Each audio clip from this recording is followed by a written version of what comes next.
शायोर Leela Lahiri.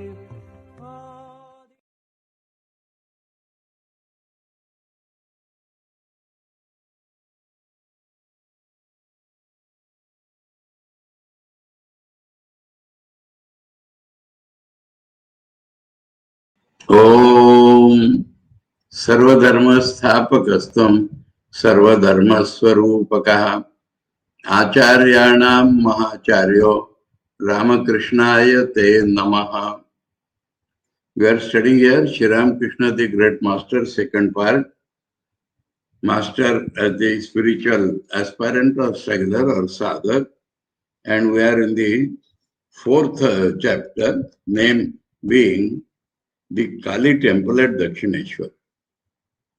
And we have been reading about the Rani up till now, and also that Ramkumar came there with the idea of attending the pre-installation functions, and then as nobody was available, he was requested and accepted to continue doing puja required for the inauguration, and by the time somebody comes in. That is how we saw.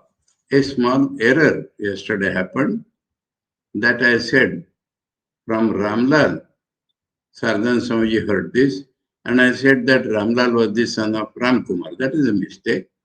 Ramkumar's son's name was Akshay, and Thakur's middle brother Rameshwar, his son was Ramkumar, and this Ramlal. Ramlal and Lakshmi were the son and daughter of Sri Ramakrishna's middle brother Rameshwar. Okay. Then the chart I read was all correct. Now, we come to para 15. It's a divine drama. Because of Ramkumar, Thakur came to Calcutta. Ramkumar came to Kali temple because of his broad-minded injunction. And he remained there as a pujari. And we shall see later on that because of that Thakur came here and Thakur became the pujari, and then we shall see that Ramkumar passed away. So it is like a divine drama. When the purpose of a particular character is over, he is withdrawn. And now the play of Ramakrishna will start. That is how we are reading the manifestation of sadhak in Sri Ramakrishna's life. And that is when he said that I don't want this financial education. I want that education by which the real knowledge comes and the life becomes fulfilled. So now, in para 15, some say, because he has given importance to Hriday next to Ramlal, but this is somebody else.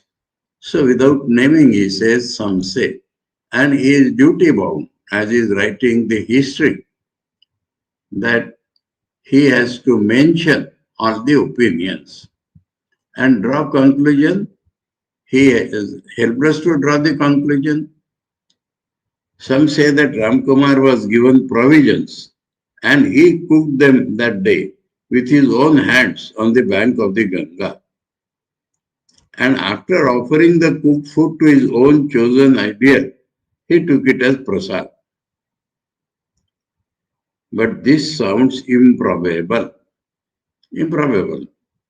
For Ramkumar, a devotee of the goddess, he had taken Kali mantra also, had himself given the prescription about the offering of cooked food according to his knowledge of the scriptures, and without the expectation of any gain.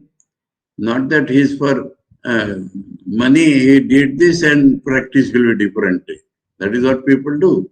But he has not done like that. He has given this opinion as per his knowledge, and without the expectation of any gain. it is quite unreasonable that he himself should not take that offered food and should act against his own prescription and the injunction of the devotional scriptures. So he had found in the devotional scriptures this method and he had suggested that, so he will follow it. The master also did not tell us so. That is the main thing. But because somebody said, he has mentioned. Later on, people should not say that you do not know. Somebody had said like that. So he has stated, contradicted by reason, and then said, Master also did not tell us so. Therefore, our impression is that at the end of the worship, we took joyfully the cooked food offered to the Mother of the Universe joyfully. But, now comes but. But although the Master joined the joyous festival wholeheartedly, he acted according to his strict principle regarding food. He brought from the neighboring market a pice worth of fried rice. A pice was enough for in those days. Fried rice at the approach of the evening and ate it before he walked back to the school at Jamapukur for his rest at night. He did not stay there, he did not take the prasad there. Now the question comes, it is discussed in the last para, that why this apparent imperfection? Question has been asked, I said yesterday, that as a child, he promised Dhani, the blacksmith woman, that I will take bhiksha from you. And not only that, he snatched cooked food from her and ate, in spite of her telling prohibition. So what is this big gap? The gap is that he was a child. And child acts as freely as anybody in the world. So that shows his nature as the Lord of the universe. He had no restriction of any type. Now, we have seen that he is a sadhak.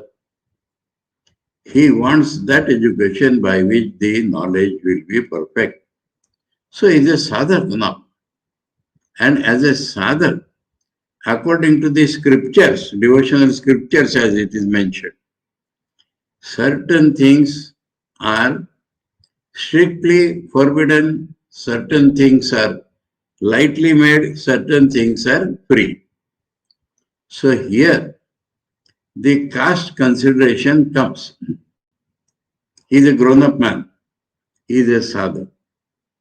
And the scriptures tell us that according to the caste by birth, the Brahmins have Sattvagun preponderant in them. Kshatriya have Sattvagun with plenty of Rajogun. Vaishya has Rajogun with Tamogun. And the Shudra has Tamogun with little Rajogun. Now, there is in devotional scriptures, as Ramanuja has interpreted, Ashraya dosh, Nimitta dosh, and Jati dosh. Jati dosh means the quality of the food itself. And there it is mentioned that strong smelling food should not be eaten because it disturbs the mind. This is all for the beginners, and Thakur never thought he is not the beginner. Now, that is Jati dosh. And the second is Ashraya dosh. And it is given the most importance in spiritual life. And that Ashraya dosh says that where the food comes from, who has touched it before it comes to you, is very, very important.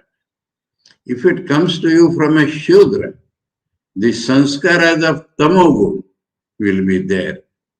And that is not preferred in the sadhak quality. Sadhak should take, and the Gita also says, everything around him which is sattvic predominantly in nature. And this is how the touchability or untouchability in regard to food came to India. It is not regarded what qualities that person has. We do not know. But being a Shudra, he has a preponderance of tamogun, and which the sadhak does not want. Now, that is the difference.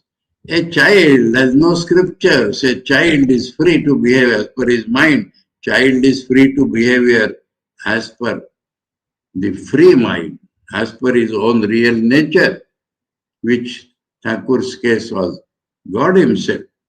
And in God's mind, all are same. But as a sadhak, one has to strictly follow. And then what happens, that is also mentioned in the last para, that after this practice, when the mind evolves, this is for the struggler. And when these are followed rigidly, then only the mind evolves.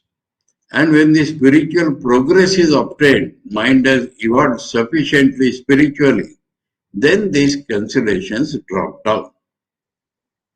In this respect, I may add something. As per my observation, in Rishikesh, sadhus of the Ramakrishna mission and sadhus of all other communities, why they follow these rules prescribed by the Vaishnavas, I do not know. Thakur was not a follower of Vedanta at that time, he was just a sadhu. And why the other sadhus strictly try to follow. Hypocrisy also is there, that is a different thing. Hiddenly they may do anything, but officially, why they follow this? I leave this question open, that's all. I mentioned it. So, we now are clear about Thakur. And he never thought that this will happen. As a man, he came to see these celebrations, and he came with his elder brother Ramkumar, and Ramkumar got stuck up there. So Thakur has gone back. Thakur did not stay there, nor took food. He did not cook or anything. Huh? He purchased a piece worth of murmure, puffed rice, and fried rice, it says. It's not fried actually, puffed rice. Puffed rice, mudi, and went back. That is the position. What the master said about the founding of the Kali temple. Now, from beginning, everything in master's words. Wonderful. The master himself told us on many occasions many things about the founding by Rasmani of the Dakshineshwar Kali temple. He used to say Rani Rasmani made ready to go to Kashi, the abode of Vishwanath. So that is a rumor and all that is gone. Huh? Thakur himself is telling this. And abode of Vishwanath and Annapurna, she fixed a day for starting and had about 100 small and big boats laden with various articles at the ghat. She got a prohibitory instruction from the goddess on the night immediately before the day of starting. Some people say she had gone up. So that is all mentioned in the footnote. And gave up, that is all. She then engaged herself in searching for a fit plot of land to build the temple on. So this is the detail which Thakur is adding. He said further, under the conviction that the western bank of the Ganga is comparable to Varanasi. Bhagirathir Paschim Kul Varanasi Samatur is a proverb in Bengali. Bhagirathir Paschim Kul bank, Varanasi Samatur. That is the conviction. She at first searched for a piece of land in villages like Bali and Uttarpada on the western bank of the Ganga. For the people who are outside Bengal and do not know things, Where is Bali? Now, I will try to draw. This is present Belur Math, which is known. Then about 1 mile, that is Bali. Opposite to Bali is Dakshineshwar temple. And north of Bali is Uttarpada. So Belur Math, Bali, Uttarpada on this side. And Bali is parallel to Dakshineshwar and Uttarpada this side. So Paschim Kul, the Dakshineshwar is Purva, eastern back. So Paschim Kul, she searched, but failed to get one. Here the footnote says, the old people of these villages bear testimony to this fact even now, during Saradananda's time. So it is not, Thakur told is one thing, and the people of that village also said, yes, Rani was searching here, she could not get. Why she could not get? For although the Rani was ready to pay a vast sum of money, the famous landlords of those places said they would not come to the Ganga down a ghat constructed at the cost of anyone else at any place in their possession. That place is in their possession. From there, they have come to the ghat purchased by Rani. That they will not do. Therefore, the Rani was compelled at last to buy this spot on the eastern bank of the Ganga.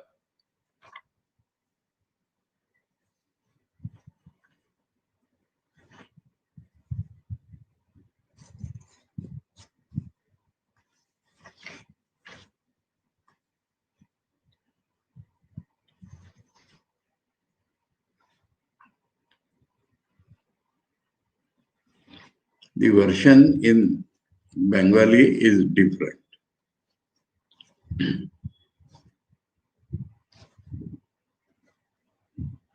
I read Bengali and try to tell you in English. कारण 10 आणि 6 आणि ख्यात होई स्थानेर प्रसिद्ध भूम्याधिकारी गण. What is 10 आणि 6 आणि? There is a land. Suppose 1 rupee is the cost, proportionately only. Out of that 10 annas, that means 10 by 16. I am the owner of 10 by, I am the 10 by 16 owner of this land. Other is 6 by 16 owner of this land. So these two might have jointly purchased the land. Now these people will not go through the other's land. कारण 10 आणि 6 आणि ख्यात ওই স্থানের প্রসিদ্ধ ভূমি অধিকারীগণ রানী প্রভূত অর্থদান স্বীকৃত হইলেও বলিয়াছিলেন তাহাদের অধিকৃত স্থানের কোথাও অপরের ব্যয়ে নির্মিত ঘাট কিংবা গঙ্গায় অবতরণ করিবেন না. So that is all right. The Rani purchases and they will not cross that. So the question is the ownership. রানী বাধ্য হইয়া পরিশেষে ভাগীরথীর পূর্বকূলে এই স্থানটি ক্রয় করেন.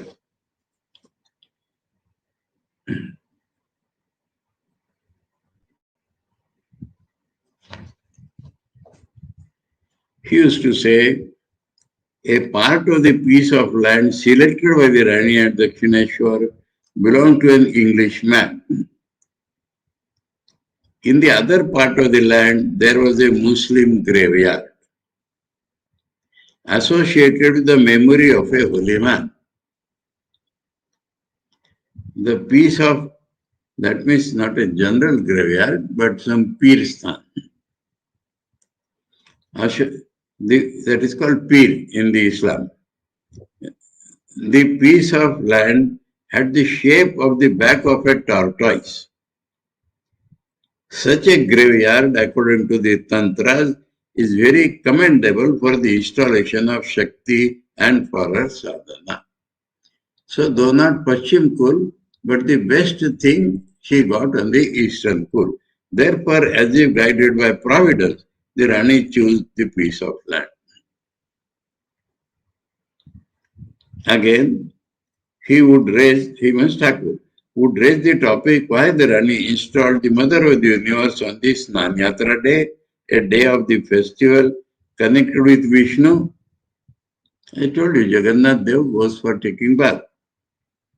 Instead of any other day as auspicious for the installation of Shakti, and say, Thakur used to say, the Rani practiced severe austerities according to the scriptures from the day on which the making of the image began. Temple construction is going on, then image is ordered to be made. And when the image making began, she started observing vows. She bathed 3 times a day, took simple food, lay on the floor, not on the bed, and practiced japa, worship, etc., according to her capacity. When the temple was built and the image made, an auspicious day was going to be leisurely fixed for the installation. And the image was kept placed in a box lest it should be damaged. But it suddenly perspired for some reason or other, and the Rani got the command in a dream. So all these things appear legendary, appear like Puranic stories, but they have been recorded and it is not far away from our time. And people are there, were there during Sardanji's time to testify. Then Thakur himself is telling this. So there is a saying in English, things are there in this world, O philosopher, not known to your philosophy. So Rani got command in a dream, how long will you keep me confined this way? I feel suffocated. Install me as soon as possible. So that image became living because it was by her command and devotion of the Rani that it was made. That is the lesson. No sooner had she got that instruction than the Rani became flurried and had the almanac consulted for an auspicious day.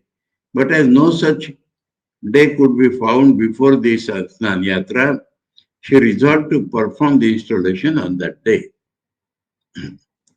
Besides this, we heard from the master many other things, including the consecration of the temple in the name of the Rani's Guru that we already mentioned, so that cooked food might be offered to the goddess. We heard from Hriday 2 things only. Firstly, that Ramkumar gave the scriptural prescription to the Rani about the consecration of the temple, and secondly, that he had recourse to the practice of Dharmapatra to convince the master of the propriety of his accepting the office of the temple priest. So here, a method will be described which was common in villages especially, or people with Shraddha, and so the details are being mentioned, and that was told by Hriday. Now, some people say here, Saradananda Swamiji has mentioned, and he has mentioned in general who his informants was. But at every place, this was told by Hriday, this was told by Ramla, this was told by Yoginma, this was told by Vaikuntha.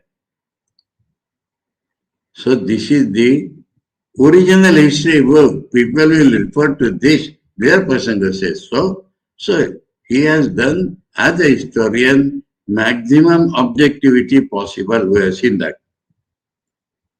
There is still the custom in villages of people depending upon providence when there is no possibility of decision being arrived at by reasoning. If the reason is on this side and that side, then they take recourse to providence on a particular matter, and taking recourse to Dharmapatra, the leaf of impartiality, to know the will of providence. When they ascertain it, thus they act accordingly without further argument or reasoning. Reasoning has not solved the problem. Take to Dharmapatra, what Dharmapatra says, now don't reason. The leaf of impartiality is made use of in the following manner. Patra is leaf. Yes and no are written on some fragments of paper or on bilwa leaves, which are put into an empty water pot, and a child is asked to pick up one fragment or a leaf. Child, because he does not know what is there, and so he will do it as the instrument of God. If the child picks up a yes fragment, the person who has recourse to this expedient knows that providence sanctions the contemplated course. If the other piece is picked up, he takes it that the will of providence forbids the course. Where I saw this or heard of this is in Goa.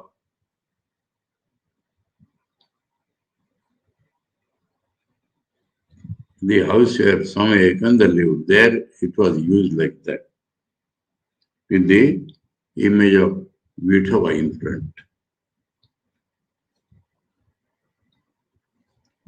The division of property and other things also is sometimes made with the help of this device. Take this for example. Four brothers have been living in a joint family. They want to live separately now and divide the joint family, joint property, but cannot come to any decision as to the particular portion to be owned by each for equal part. But which part to whom, which part to him, because parts are not exactly equal, but cannot come to any decision as to the particular portion to be owned by each. They then ask a few important people of the village to give a decision. They divide the whole property, both movable and immovable, into four equal parts as far as possible. Then they decide by means of the impartial leaf which particular portion is to go to a particular brother. Almost the same practice is followed here also. The names of the owners of the property are written on small pieces of paper. They are folded so that no one can read the names and then put into an empty water pot. Each portion of the property divided into four parts is marked A, B, C, D, etc. And small pieces of paper similarly marked are placed as before in another pot. Here, one small thing has to be mentioned. In English ABCD, because it is English translation.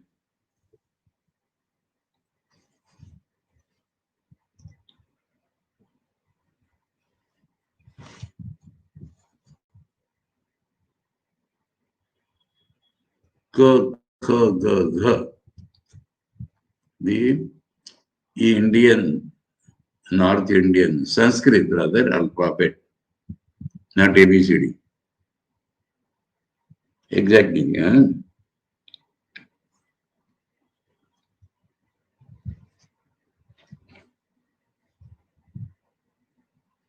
Two children are then called, and one of them is asked to pick up one piece from one pot, and the other child to pick up one from the other. The fragments of paper are then read, and each brother is to accept the portion corresponding to his name. Okay. So, Dharma Patra. Now, this method, debate between Ramkumar and Sri Ramakrishna. And so, this was followed. About what?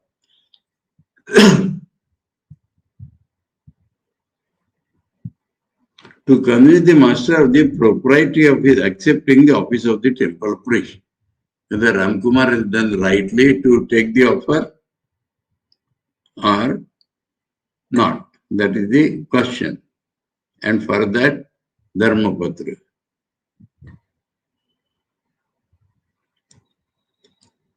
We can know from the master's behavior at this time that Ramkumar had at first no mind to accept permanently the office of priest at Dakshineshwar Kali temple. From Thakur's behavior, we know Ramkumar did not decide to stay there permanently in the beginning. When we reflect over the event, it seems to us that the simple-hearted Ramkumar did not understand it at that time. He thought that he would give the prescription regarding the offering of cooked food to the goddess and return to Jamapukur after personally offering cooked food on the day of installation. So that people will found later on and they will carry on. See the providence. We come to the conclusion from his behavior towards his younger brother at this time that he was not at all hesitant about offering cooked food, and that he did not think he was doing anything wrong in scripture. We shall explain these things to the reader here. Early next morning, the master came to Dakshineshwar, either to inquire about his brother or to witness out of curiosity the ceremonies that were left over from the previous day, because the celebrations have to go on for some time.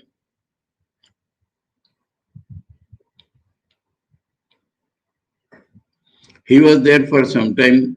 When he saw that there was no probability of his brothers returning to Jamapukur that day, therefore, although requested by his brother to stay there for the day, he did not obey him and returned to Jamapukur at the time of his taking food.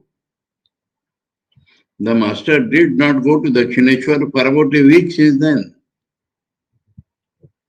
He was staying at Jamapukur thinking that his brother would return there in due time. So don't associate all-knowingness, future and all that to young boys.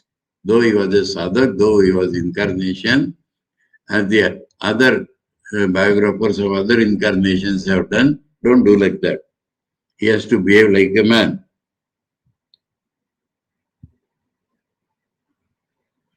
But when Ramkumar did not return even after a week, he grew anxious and came to Dakshineshwar again to get news of his brother. He then came to know that Ramkumar had agreed to assume permanent charge of the worship of the Divine Mother at the importunate request of the Rani. No sooner had he heard it than there arose various thoughts in his mind. He reminded his brother that their father neither officiated in the sacrifices of the Shudras nor accepted gifts from all, and tried to dissuade him from that course. So Thakur's ideal in those days was his father. And now about the strictness of his father has to be understood.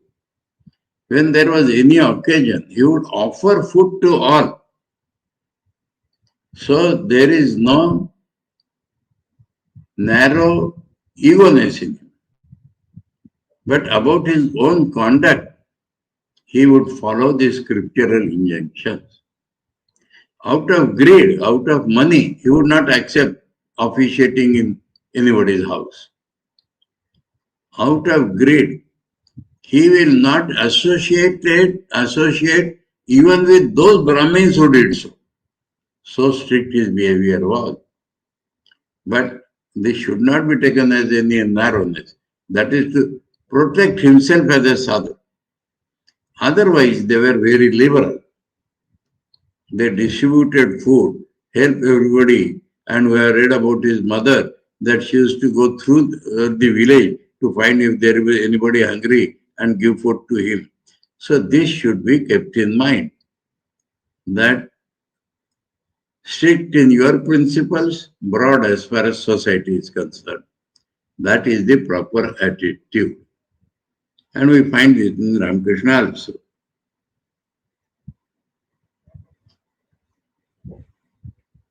So he told about his father.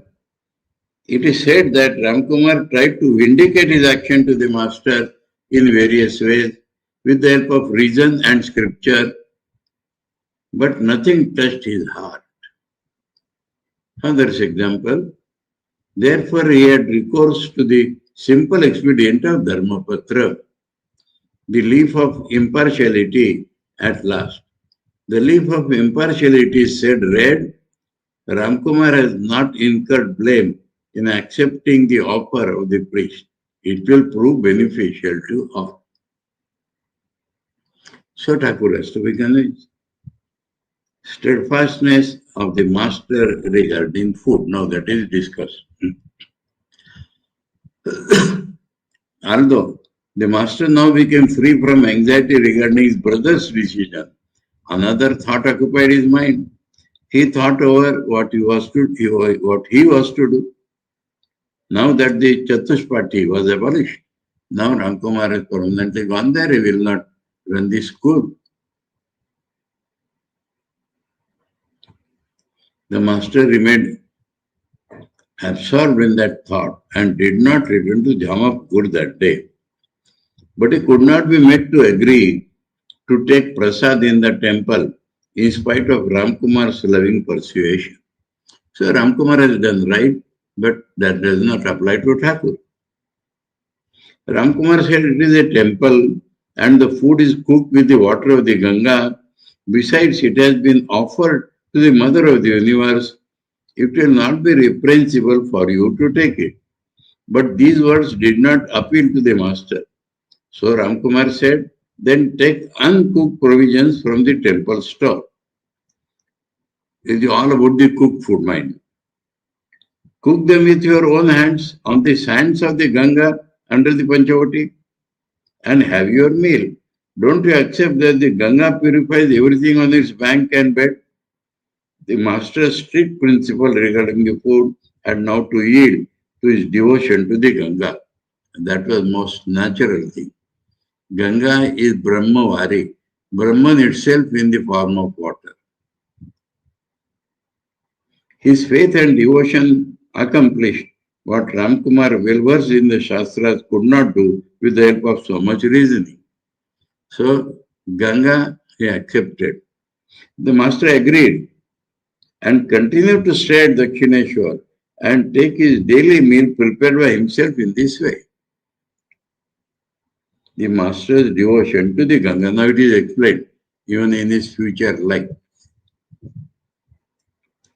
We find two Ganga stotras in the Stavananjali published by the Nagpur Mutt. One is by Valmiki and one is by Shankaracharya. And they are superlatively praising the Ganga. They say that we like to live in Ganga like a fish or on the bank like a reptile, but not a king distant from Ganga. So much. So Ganga is something out of this world, though it is in this world. It is given here. What a deep devotion to the Ganga the master had all his life. He used to call the water of the Ganga Brahmavari. That is Brahman in the form of water. He said, any person living on either bank of the Ganga has his heart changed into one like that of God's. And virtues manifest therein of themselves. So automatically, God-like virtues appear. The wind filled with the sacred particles of the water of the Ganga purifies the land on both sides as far as it blows. Wind from Ganga as far as it blows purifies up to that. By the grace of the Bhagirathi, Bhagirath brought it from heaven. The daughter of the great mountain, she is the daughter of Himalayas. Now here some people have a query, whether Himalaya is the mountain himself or some king called Himavan, the king of the Himalayan region. But the whole thing taken together appears this Himavan is the mountain itself. The daughter of the great mountain, goodness, austerity, generosity, devotion to God and spiritual steadfastness are always manifest in the lives of the people living in those parts of the land. Now if we see some other people and other pollution, that is the time, effect of time. If anybody talked of worldly things for a long time or mixed with worldly people, the master would ask him to drink a little of the water of the Ganga. If a man averse to God and attached to worldliness sat in any part of the sacred abode of the Divine Mother and polluted it by worldly thoughts, he would sprinkle there the water of the Ganga. He felt much pain if he, another thing, he felt much pain if he saw anybody cleaning himself with that water after answering calls of nature. The master took his daily food cooked by himself and lived at Dakshineshwar. Now other changes in master's mind. The garden situated on the bank of the beautiful river and beautified with the Panchavati. Panchavati is a group of 5 trees, not all Vatavriksha, but it is called Panchavati in the tantric description of what arrangement should be there of the 5 trees, and that was already there. With the Panchavati filled with the songs of birds, the divine service, well performed by devout sadhaka Ramkumaran, in the beautiful auspicious temple, the genuine affection of his father-like elder brother, and the faith and devotion of the virtuous Rani Rasmani, devoted to gods and the twice-born Brahmins. Because when they undergo Upanayana, start learning, then they are called twice-born. And of Mathur Babu, her son-in-law, all these very soon made the Dakshineshwar temple immensely attractive to the master because he wants to start his sadhana now, who gradually made it his own, even like his home in Kamarpukur. Indeed, he cooked his daily food for some time, but he lived there with a cheerful mind and discarded that attitude of uncertainty regarding his future duty. So, second change, accepting Ramkumar, and then his sadhana is going on smoothly there. Everything around him is nice. So that is how he decided to live there and do sadhana. The difference between illiberality and religious steadfastness. So that is discussing now. On hearing of the firm principle of the master regarding food, some will perhaps think such illiberality, narrowness. Illiberality is generally seen in the minds of men like ourselves. Do you mean to say by ourselves, caste conscious? Do you mean to say by mentioning this instance that the ultimate goal of spirituality cannot be realized if one is not similarly illiberal? So is narrowness the way to progress? We say in reply, illiberality and religious steadfastness are not the same thing. The former is born of egoism. When it prevails, a man sets the highest value on what he himself understands and does, and thus circumscribing himself remains unconcerned. Unconcerned. Circumscribing himself means limiting himself, remains unconcerned.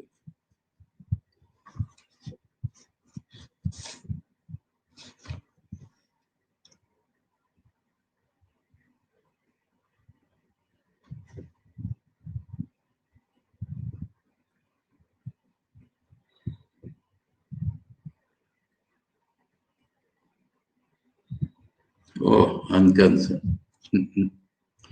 निश्चिंत होया बसे. He does not further think about his life or progress. That is unconcerned. The translation could have been better.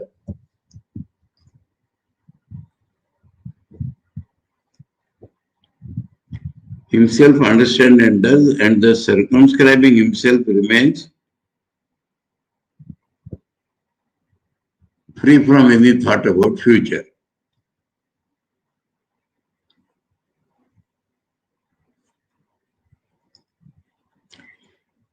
But the latter, that is scriptural.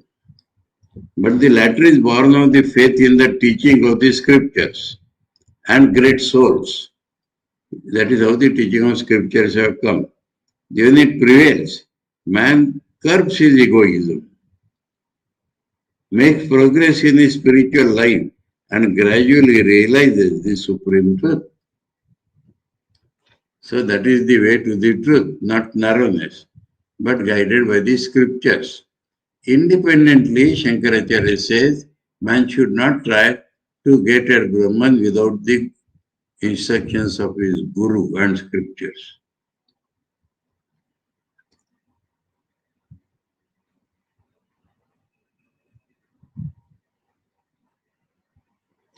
When it prevails, man curbs his egoism, makes progress in his spiritual life, and gradually realizes the supreme truth. When that firm principle predominates, a person may in the beginning appear to be liberal, similar, is not the same, for some time. But he receives with itself clearer and clearer light on the path of his life, and the limiting narrowness vanishes of itself. So he will become broad as he realizes the truth. From this, it will be led to that. The great example we have read, if you remember, Gopala's mother was very, very strict in this touching and not touching. And later on, she is cleaning the Uchishta of Narendra after he has taken the meat prasad of the Kali temple. And Thakur said, see how liberal she is becoming.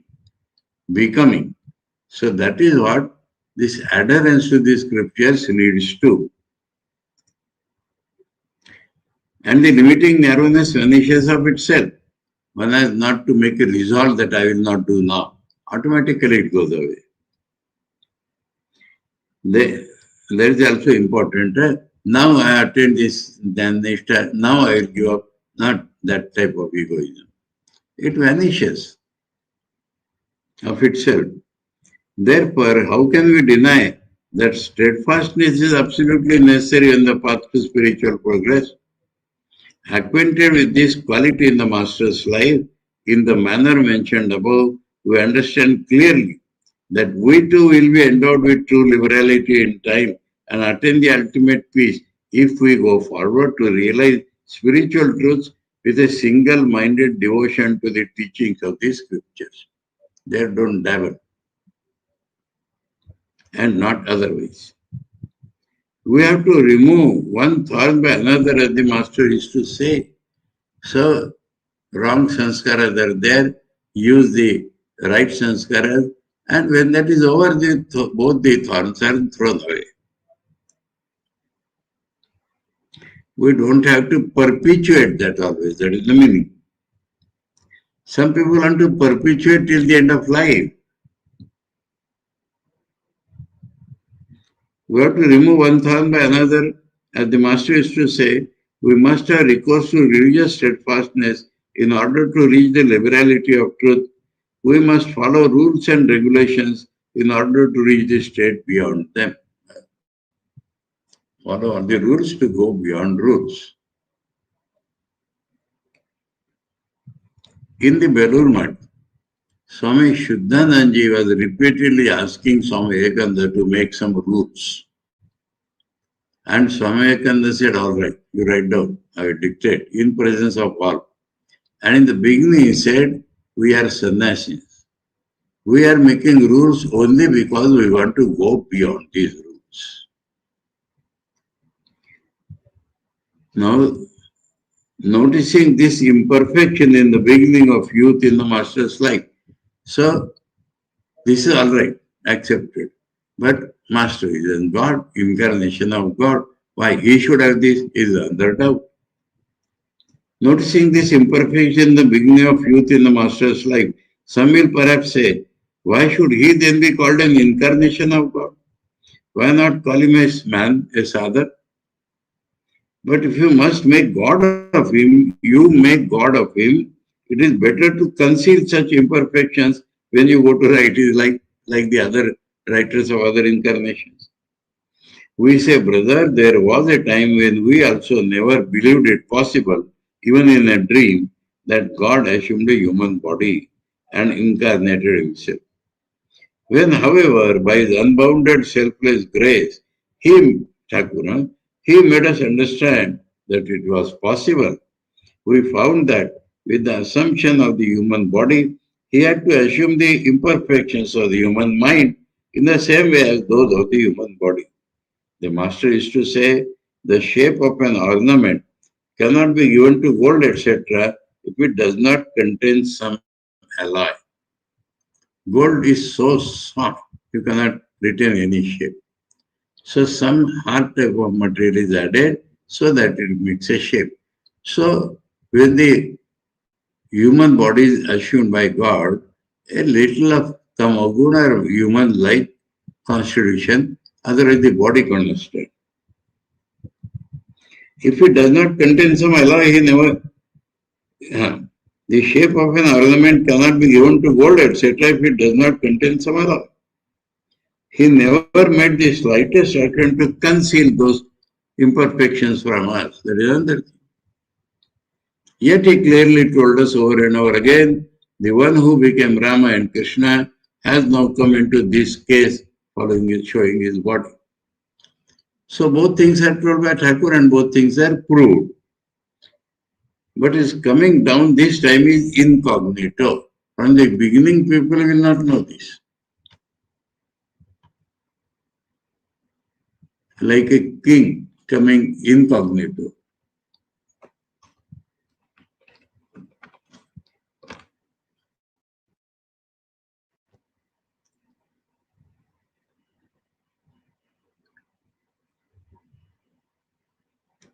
But his coming down this time is incognito, just like a king going in disguise to see around the capital. It is like that. Going around the capital.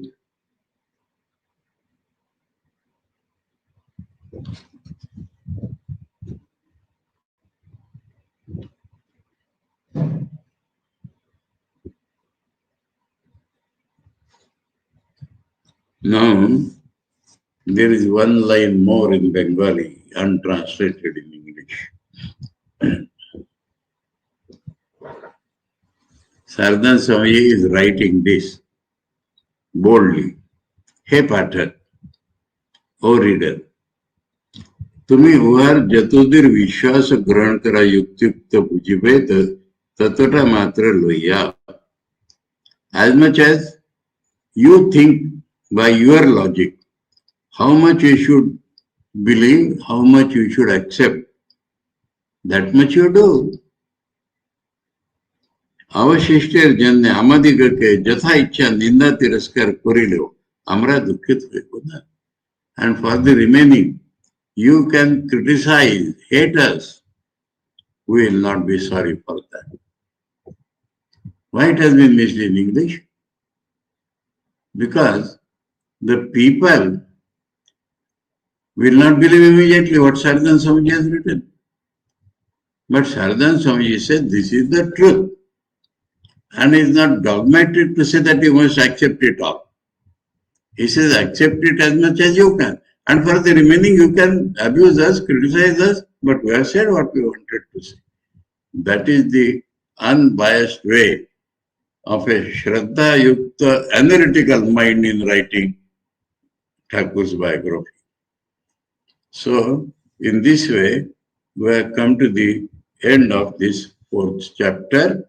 And now, one more step in Thakur, he will accept the job of priest himself. That will start his sadhana in the further way. Om Sarvadharma Sthapakasvam Sarvadharma Swarupaka Acharyanam Mahacharyo Ramakrishna Yate Namaha. Om Shanti Shanti Shanti Harihi Om Tat Sat Sri Ramakrishna Arpanam.